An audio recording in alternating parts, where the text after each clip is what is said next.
ప్రజా సమస్యలు పరిష్కరించడానికే ప్రజా దర్బార్ కార్యక్రమం చేపట్టింది కూటమి ప్రభుత్వం. ఈరోజు అనంతపురం అర్బన్ ఎమ్మెల్యే దగ్గుబాటి వెంకటేశ్వరరావు తన కార్యాలయంలో ప్రజా దర్బార్ కార్యక్రమం చేపట్టారు. ప్రజల నుంచి ఎలాంటి స్పందన వచ్చింది, ఎలాంటి సమస్యలు తమ దృష్టికి వచ్చాయి అనే విషయాన్ని ఎమ్మెల్యే గారు ఉన్నారు, అతని తెలుసుకునే ప్రయత్నం చేద్దాం. ఎమ్మెల్యే గారు చెప్పండి, ఈరోజు మీరు ప్రజా దర్బార్ కార్యక్రమాన్ని మీ కార్యక్రమం చేపట్టారు. ప్రజల నుంచి ఎలాంటి సమస్యలు మీ దృష్టికి వచ్చాయి, అవి ఎప్పుడు లోపల పరిష్కరించే అవకాశం ఉంది? ఈరోజు మా ముఖ్యమంత్రి నారా చంద్రబాబు నాయుడు గారి సూచన మేరకు, మా యువ నాయకుడు నారా లోకేష్ గారు విద్యాశాఖ మంత్రి ఆదేశాల మేరకు ఎవ్రీ ఫ్రైడే ఎమ్మెల్యే కార్యాలయంలో గ్రీవెన్స్ చేపట్టడం చెప్పేసి ఆదేశాలు ఇవ్వడం జరిగింది. యాక్చువల్గా మేము అనంతపురం అర్బన్ నియోజకవర్గంలో వారంలో 2 రోజులు చేసేవాళ్ళం గ్రీవెన్స్. కానీ పర్టికులర్గా ఈరోజు మా కేంద్ర పార్టీ కార్యాలయం నుంచి ఆదేశాలు అందాయి. ఎవ్రీ ఫ్రైడే మార్నింగ్ గ్రీవెన్స్ పెట్టుకోమని, అలాగే సెకండ్ హాఫ్లో కార్యకర్తల మీటింగ్ పెట్టుకోమని చెప్పేసి చెప్పడం జరిగింది. దాంట్లో భాగంగా ఫస్ట్ డే ఈరోజు దాదాపు 56 అర్జీలు వచ్చాయి. 56 అర్జీల్లో ముఖ్యంగా పెన్షన్స్ గత ప్రభుత్వంలో 2014-19లో మేము తెలుగుదేశం కార్యకర్తలు అని చెప్పేసి మా పెన్షన్స్ తీసేశారు. అలాగే తెలుగుదేశం సానుభూతి పరులు అని చెప్పేసి మా పెన్షన్స్ తీసేశారని చెప్పేసి చాలామంది రావడం జరిగింది.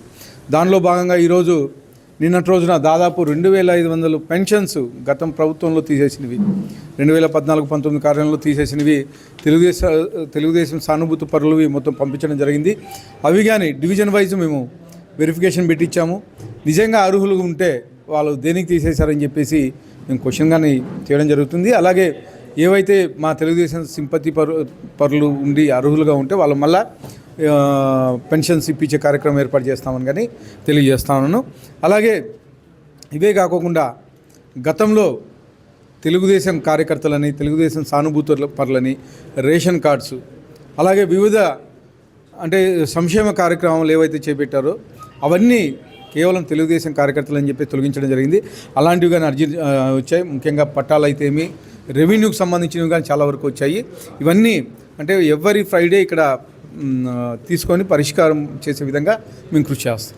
ప్రజా దర్బార్ కార్యక్రమంలో ఎమ్మెల్యేలు అలసత్వం వహించారు. అందుకు మన భాగంగా లోకేష్ గారికి 4000 మంది, దాదాపు 4000 మందితో 8 గంటల పాటు ప్రజా సమస్యలు తెలుసుకుని ఆ రోజు ఎమ్మెల్యేలు కూడా కొంచెం క్లాస్ పీకి కూడా సమాచారం ఉంది. అందులో భాగంగా మీరు ఈరోజు లోకేష్ వస్తున్నారని ప్రజా దర్బార్ కార్యక్రమం చేపట్టారనుకోవచ్చు? లేదండి, అనంతపురం అర్బన్ నియోజకవర్గంలో వారానికి 2 రోజులు జరుగుతుంది మా దగ్గర ప్రజా దర్బార్. పర్టికులర్గా దాన్ని ప్రజా దర్బార్ అని పేరు పెట్టుకోకుండా అర్జీలు వచ్చినవన్నీ మేము తీసుకొని చేయించాము. ముఖ్యంగా మా అనంతపురం అర్బన్ నియోజకవర్గం వస్తే 453 అప్లికేషన్స్ వస్తే 451 సాల్వ్ చేసాం. దానికి సంబంధించిన డీటెయిల్స్ కానీ మీకు చూపిస్తాను. నేను మొత్తం మా కాన్స్టిట్యున్సీకి సంబంధించిన ఇంతవరకు 495 అప్లికేషన్స్ వచ్చినాయి. దాంట్లో 453 జెన్యూన్ కేసెస్ ఉన్నాయి. దాంట్లో 451 సాల్వ్ చేయడం కానీ జరిగింది ఇప్పటి వరకు. ఖచ్చితంగా మేము ఏవైతే ప్రజా దర్బార్లో ఇచ్చారో దానికి సంబంధించినవన్నీ ఆల్రెడీ అప్లోడ్ చేయడం జరిగింది. మా కేంద్ర కార్యాలయానికి పంపించడం జరిగింది. అలాగే కలెక్టర్ ఆఫీస్కి పంపించడం జరిగింది. ఎక్కడైతే ఏ డిపార్ట్మెంట్కి అయితే ఉన్నాయో ఆ డిపార్ట్మెంట్కి అన్ని పంపించి సాల్వ్ అయ్యే విధంగా మేము చర్యలు చేపట్టాము. గతంలో కానీ అక్కడక్కడ ఉండొచ్చు, కొంతమంది అలసత్వంతో ఉండొచ్చు. దానిలో భాగంగా నిన్న మా యువ నాయకుడు నారా లోకేష్ గారు చెప్పడం జరిగింది. దానిలో భాగంగా ఈరోజు ప్రతి నియోజకవర్గంలోనూ చేపట్టడం జరిగింది. మీ నియోజకవర్గంలో ఇప్పటి వరకు ఇల్లు లేని వాళ్ళు ఎంతమంది గుర్తించారు? ఇల్లు ఎప్పుడు లోపల అప్లికేషన్ మీకు ఎన్ని వచ్చాయి? దాని మీద ఏంటి? గతంలో 2014-19లో మేము ఏవైతే టిట్కో హౌసెస్ ఉన్నాయి దాదాపు 5000 చిల్లర మేము ఆ రోజు శాంక్షన్ చేయడం జరిగింది. 5000 చిల్లరలో దాదాపు 2300 హౌసెస్ 80% కంప్లీట్ అయిపోయి గత 15 డేస్ బ్యాక్ కానీ నేను టిట్కో హౌసెస్ సందర్శించడం జరిగింది. అలాగే హౌసింగ్ ల్యాండ్స్ కానీ, తర్వాత PMRY కింద మా అర్బన్కి సంబంధించిన దాదాపు 6000 ఇళ్ళు ఉన్నాయి. ముఖ్యంగా కొడిమి, తర్వాత రాప్తాడ్ కాన్స్టిట్యున్సీలో కొన్ని చోట్ల ఇవ్వడం జరిగింది. అవన్నీ ఆల్మోస్ట్ ఆల్ 80% కంప్లీట్ అవ్వడం జరిగింది. అవి కానీ హౌసింగ్ కంప్లీట్ అయితే దాదాపు 10,000 అప్లికేషన్స్ పెండింగ్ ఉన్నాయి మా అనంతపురం అర్బన్ నియోజకవర్గంలో.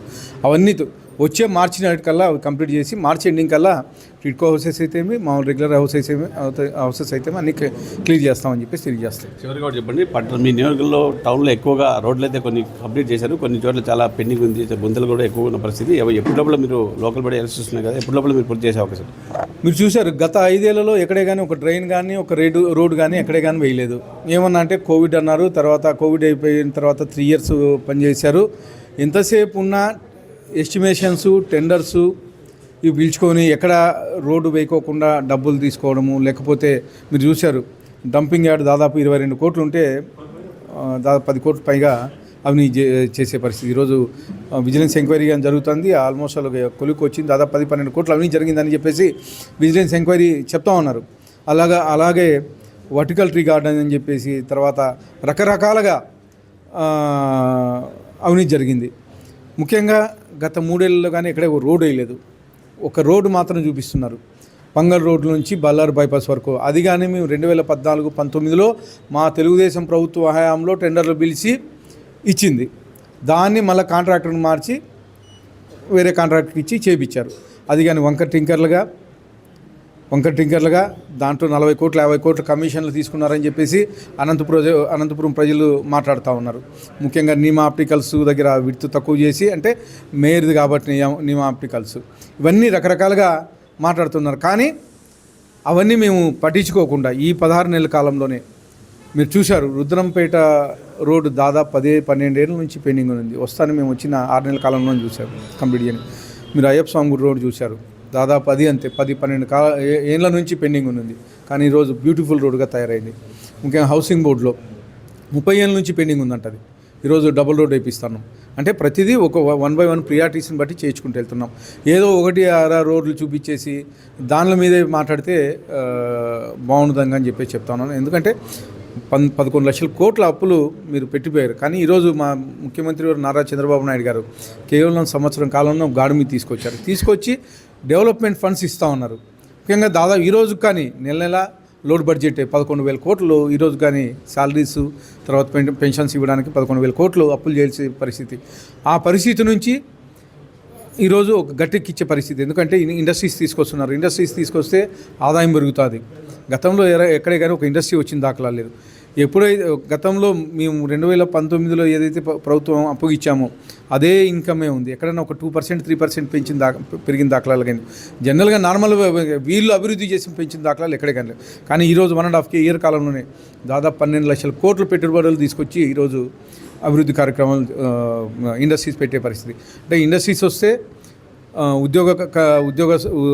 ఉద్యోగం పెరుగుతుంది, ఉద్యోగస్తులు పెరుగుతారు. దాదాపు 10 లక్షల మంది ఉద్యోగస్తులు ఈరోజు ఈ 12 లక్షల కోట్ల రూపాయల దాంట్లో ఉండే పరిస్థితి. అంటే ఆటోమేటిక్గా ఇన్కమ్ కానీ జనరేట్ అవుతుంది. ఖచ్చితంగా స్టేట్ ఆదాయం కానీ పెరుగుతుంది. పెరిగినప్పుడు డెవలప్మెంట్ పెరుగుతుంది. కానీ గత 5 ఏళ్ళలో మీరు ఎక్కడ ఏం చేయలేదే. ఈ సంవత్సరం కాలంలో మా ముఖ్యమంత్రి వారు తీసుకొచ్చి స్టేట్ ఆదాయం పెరిగే విధంగా కృషి చేస్తున్నారు. ఖచ్చితంగా ఈ రోడ్లు ఇవన్నీ 1 by 1 మేము క్లియర్ చేసుకుంటూ వస్తున్నాం. గత 5 ఏళ్ళలో మీరు ఏం చేయలేదు కాబట్టి ఈ 1.5 year కాలంలోనే మేము 1 by 1 క్లియర్ చేసుకుంటూ వస్తున్నాం అని చెప్పేసి తెలియజేస్తాం. తన నియోజకవర్గంలో ప్రజా దర్బార్ విషయంలో ఎక్కడ అలసత్వం వహించలేదని ఇప్పటివరకు 495 అప్లికేషన్స్, దాదాపు 450 అప్లికేషన్ కూడా పూర్తి చేశాము. ఈ రోజు కూడా 50 అప్లికేషన్ వరకు ఫిర్యాదు అందాయి. దాన్ని కూడా త్వరలోనే పూర్తి చేశామంటూ కూడా అనంతపురం అర్బన్ ఎమ్మెల్యే దగ్గుబాటి ప్రసాద్ చెప్తున్న పరిస్థితి. వీడియో జర్నలిస్ట్ చంద్రమోహన్ రెడ్డితో జగదీష్, 10 TV, అనంతపురం నుంచి.